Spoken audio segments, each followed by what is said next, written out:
43 minn 45 student li temmew l-istudji tagħhom fl-Iskola Nazzjonali tal-Isport din is-sena komplew jistudjaw f'xi waħda mill-istituzzjonijiet postsekondarji ta' pajjiżna.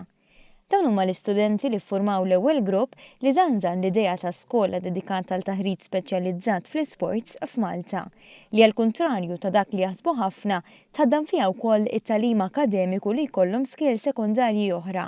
Fil-fatt, fl-inaugurazzjoni uffiċjali tal-binja l-ġdida f'Pembroke, il-Prinċipal George Mikalle fakkar li l-istudenti li attendu l-Iskola Nazzjonali tal-Isport mhux biss iridu jlaħqu mal-istudji akademiċi iżda jitħarġu wkoll fl-isport li jispeċjalizzaw fih.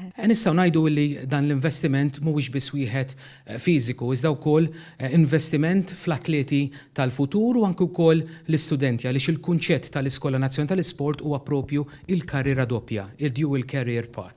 B'investiment ta' madwar 4 miljun euro, l-iskola fil-binja l-ġdida f'Pembroke bdiet tilqa' l-istudenti fiha fl-2015 biex illum 215 l-istudent bniet u subien qed jispeċjalizzaw f'taħriġ f'20 dixxilpina sportiva differenti li toffri din l-iskola.